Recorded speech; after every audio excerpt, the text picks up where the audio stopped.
because it feels so goddamn good.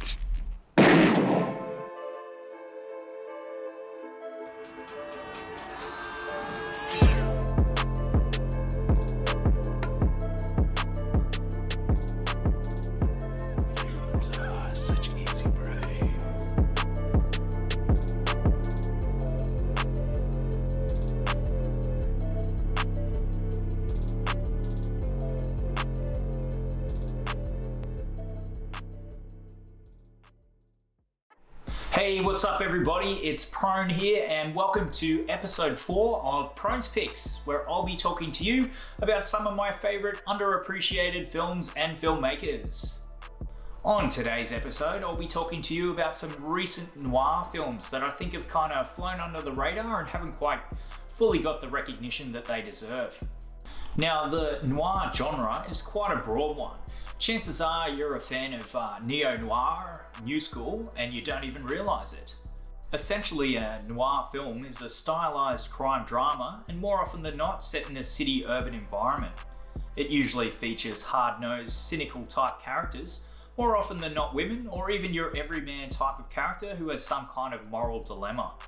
Some classic noir movies that you might be aware of are Touch of Evil, Casablanca, Nightmare Alley, The Third Man, just to name a few. Some popular neo-noir titles include Pulp Fiction, Blade Runner, No Country for Old Men, and Hell or High Water, just to name a few.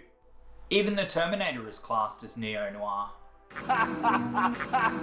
Because it's such a broad genre and so many great films fall under the noir classification, I've narrowed it down to a few underrated gems that have flown under the radar in the last few years, so enjoy. Up first we have the 2017 Netflix sleeper starring Jon Bernthal, Sweet Virginia. What are you doing up so late? Causing mischief? Just think about going to that diner there up the road, grabbing a bite. Must be a woman in your life. Yeah, I guess there is. Make sure you hold on to that. Not sure how you do it. If I was eating all that sugar, I'd be bouncing off the walls. Hey! Look at that. Uh-oh. Steady as a clam. Okay. Jon Bernthal plays Sam, an ex-rodeo rider who runs a motel in a small mountain town in Alaska named Sweet Virginia. A super weird stranger arrives in town just after a brutal triple murder that has rocked the tight-knit community. All is not what it seems, as motives are revealed and our hero must face up to relationships and take down the violent and unpredictable stranger. Now, Sweet Virginia definitely requires some patience, as it's a very slow-moving, moody noir. It's reflected by the beautiful, somewhat haunting Alaskan setting and also Bernthal's seemingly haunted character. It's truly Bernthal's movie, and he plays an against type character here, which is great to see, as he's often cast as the tough guy character like the Punisher. His character Sam seems to have taken a beating both physically and mentally, and Bernthal does a great job getting that across for the audience. The supporting cast is top shelf, and includes the likes of Imogen Poots, Christopher Abbott, and Jonathan Tucker, who's impressive as always in a tiny role. It's young Australian actress Odessa Young who stands out for me though. Her and John have great chemistry, and even though their characters aren't related, they have a realistic and touching father-daughter type relationship. The smart writing, great character development, and beautiful cinematography make Sweet Virginia well worth checking out and a low-key gem. Sweet Virginia is currently streaming on Netflix. Up next we have the 2017 neo-noir thriller starring Prone's Picks favourite John Hawkes, Small Town Crime. I got to him, rattled his cage. He said her name was Christy. Oh, he got a name. That's good. So that's him. The killer is on that phone. I don't think he knows she's dead. It's probably a pimp. Could be her boyfriend. Depends on how screwed up this girl was. Wait, you brought a pimp into our house? Oh, baby. It's a phone, Kel. With my babies in the next room. I didn't invite the guy to dinner. Hawkes plays a jaded, alcoholic ex-cop named Mike who happens upon the body of a young woman left for dead on the side of the road. He's then hired as a private detective by the woman's grandfather and becomes obsessed with redeeming himself by trying to locate her killer. But his dealings with shady characters in trying to uncover the truth put him and his friends in significant danger. Small town crime is a lot lighter in tone than Sweet Virginia. It's even quite a funny film at times, and that's no surprise really given some of the talent involved. In fact, I think that some of the best dramatic actors are also some of the funniest actors, and this cast is loaded with that type of talent. Octavia Spencer, who's also a producer, and Anthony Anderson are in top form as Hawk's sister and best friend. Robert Foster, rest in peace, plays the dead girl's guilt-ridden grandfather who's out for revenge. And one of my favourite underrated actors, Clifton Collins Jr., plays a hilarious, eccentric pimp and pretty much steals every scene he's in. We have to listen to this. Hell yeah, this right here gets blood up. It's the Hawk show though, and once again he proves that he's a more than capable leading man. He nails both the comedic and dramatic moments and has a real knack of making you empathise with his character. Hawks is just the type of unorthodox and compelling leading actor that would have thrived in the 60s and 70s. He's not a roided up tough guy or generic pretty boy. He's a skinny everyman with a unique face and has a natural screen presence that so many of today's Hollywood leads don't have. Small Town Crime is 100% Prones Pick certified. I can't recommend this one enough. I absolutely love it. Only problem is though, it's really hard to find. I did see it on Netflix maybe a year or two ago, but it was gone very quickly. Keep an eye out there, maybe keep an eye out on some VOD places as well. Yeah, maybe even check out Prime. It could drop on Prime eventually. But if you do see it, jump on it. It's an awesome film. Up next we have Jeremy Saulnier's 2013 revenge noir masterpiece, Blue Ruin. Mini 14, gun show, no papers. It's carbine. It just means it's short. Semi-auto. Fires every time you pull the trigger. 20 rounds. Very reliable. And I got extra ammo. You recognize it? Dun, dun, dun, dun. It's the A-team gun, man. From the show. Except theirs are stainless. Our protagonist, Dwight, played by Macon Blair, is a homeless drifter living out of his car and surviving mainly by scavenging. He's given some news by a police officer that the person responsible for his parents' murder and his subsequent downward spiral has been released from prison early. The news sets Dwight off on a path to exact brutal revenge, even if he has no idea what he's doing. Now, Blue Ruin is the oldest movie I have on the list, being made in 2013. I almost kept it off, but for as much praise as it's received in indie circles, I still think that it's kind of flown under the radar and not that many people know about it. On the surface, Blue Ruin looks like your typical crime thriller tale, but it has all the plot elements of a good noir also. It's got the everyman, the tragedy, the moodiness, affairs, and revenge, they are all there. I think there's something about the everyman character exacting revenge that makes this sort of protagonist easy to root for. Until, of course, the inevitable line gets crossed and the area between right and wrong or good and bad gets blurred. Macon Blair, who you may know from Saulnier's other films, and whose own film I don't feel at home in this world anymore, which will definitely pop up on a future list, does a terrific job playing the stumbling everyman trying to exact revenge.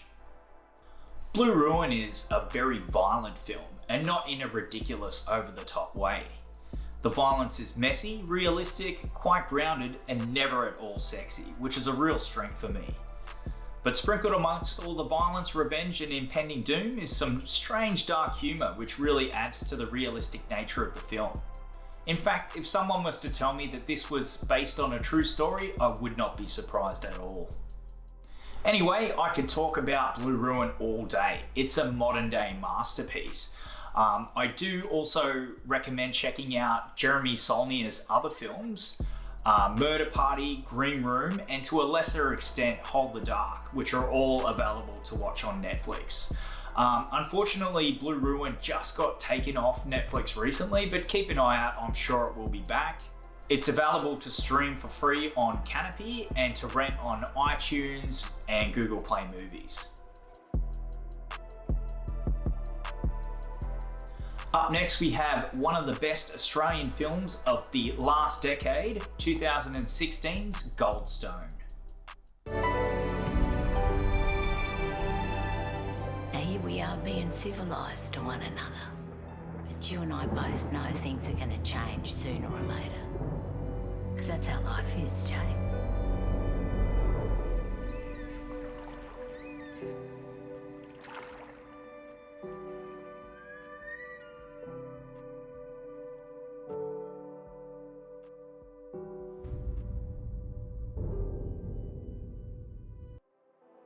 A few years after exposing the corruption in his hometown of Winton, Detective Jace Swan, played by the always awesome Aaron Pedersen, is sent to a small mining town of Goldstone to find a missing Asian tourist. The seemingly simple case becomes complicated though when he uncovers a web of crime, corruption, trampling of land rights and human trafficking. It's time for Jay to get his shit together, put his personal differences aside with the young local cop, and bring justice to Goldstone. Goldstone is the sequel to the 2013 movie Mystery Road, and while I really enjoy Mystery Road, I definitely think that Goldstone is a level up. I mean, Mystery Road's got an amazing cast, but cast aside, I think that Goldstone has the better story, and I really enjoy the character arc of Jay Swan in this one. The rest of the cast are also very formidable. Alex Russell is great as the young cop who seems to be turning a blind eye to the corruption taking place. The queen of Australian cinema, Jackie Weaver, is amazing as ever as the homely but somewhat sinister mayor who won't stop at any cost to better the town.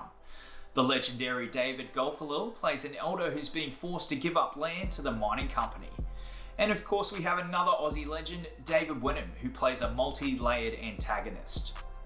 A huge factor as to why I love this film and the whole Mystery Road universe is the beautiful cinematography and how they capture the beauty of the outback.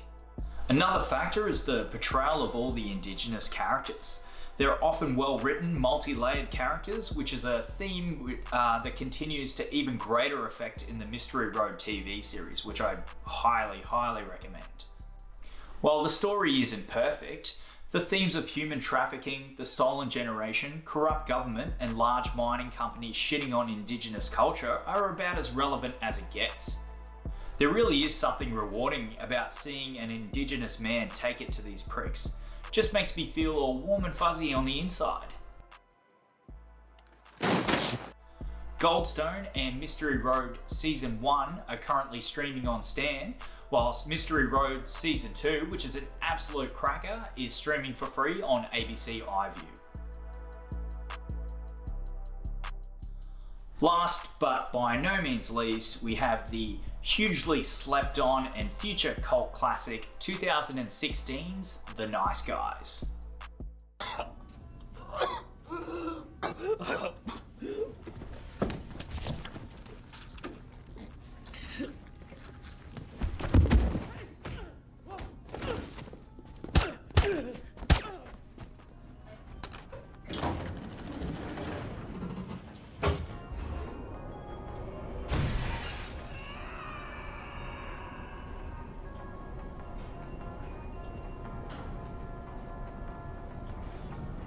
Set in Los Angeles in the summer of 1977, a private detective named Holland, played by Ryan Gosling, hesitantly teams up with an enforcer named Jackson, played by Russell Crowe, to try and find a young lady named Amelia who's seemingly vanished. All is not what it seems though, and both men discover that this is far from your regular missing persons case, as they dive headfirst into a sordid world full of corruption, hired goons, shady porn producers, and eccentric hitmen. Now, The Nice Guys is probably the most popular film on my list. It's a huge studio film starring two major stars with an accomplished writer and director on board. I would have assumed that this would have been a smash hit, but alas, despite being well received by critics, it just didn't get bums on seats, which is a real shame.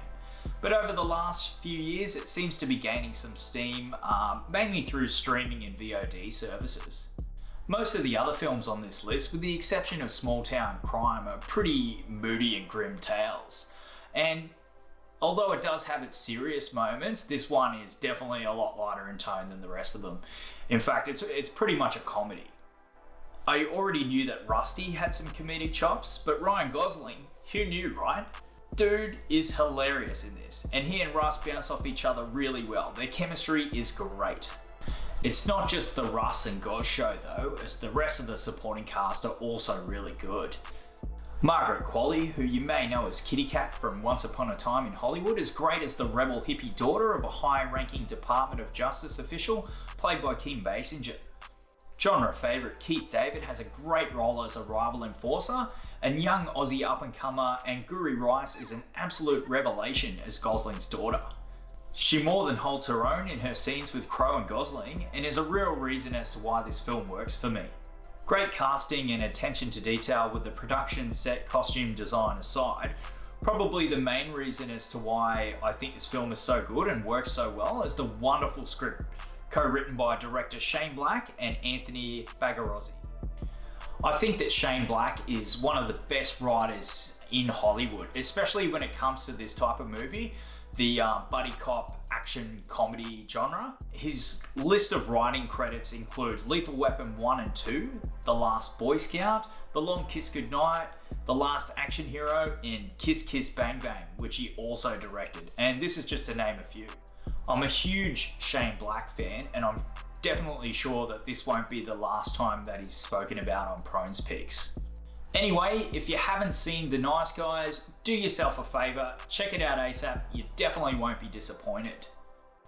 The Nice Guys is currently available to rent on almost every VOD platform, and keep an eye out for it on Netflix and Stan, as it often pops up there now and then.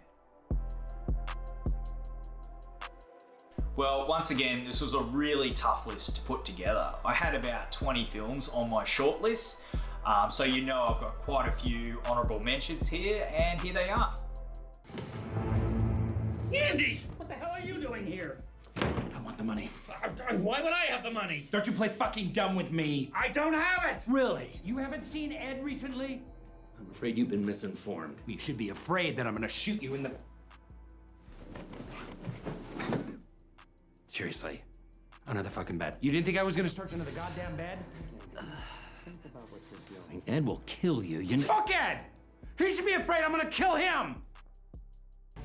Could get a little grody. A body wash up on the rocks. Enid's business is bringing shame to the town. I try to protect these girls, but I can't do everything. What did she mean by that? It used to be real bad around here. Get away from me! If it's not Enid's girls, then it's our own daughters. We wanted something better for you. By starting up. Go on, drink up. Drink up. Where did you get this? I'll go for an oil spin. I don't think so, Donald.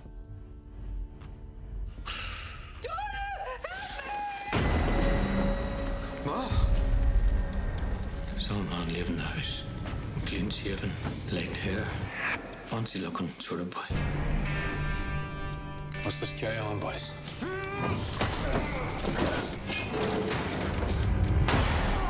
We were sent to kill you. Well, in the way I see it, you need to help me. Reckon you can take down a deer? Probably not, no. Not everyone can do it.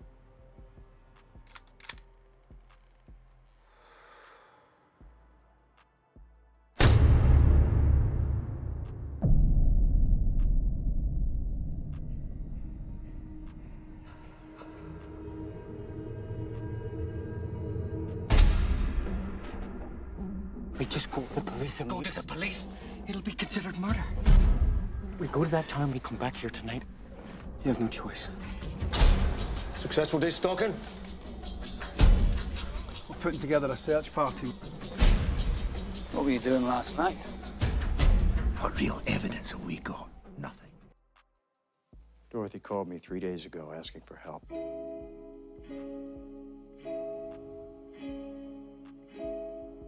What do you do for a living? I'm a private investigator. Have you heard from Dorothy recently? I just think I saw something I shouldn't have.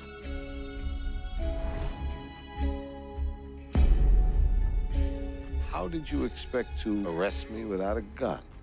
If I have a gun, I'm gonna kill him. I'm trying hard not to do that. Well, thanks for sticking around and checking out the whole episode. I really appreciate it. I hope I've given you a few new movies to add to your watch lists. Hit the like and subscribe buttons, and I hope you have a fun movie-filled week. I will catch you next time. I'm Prone. Peace.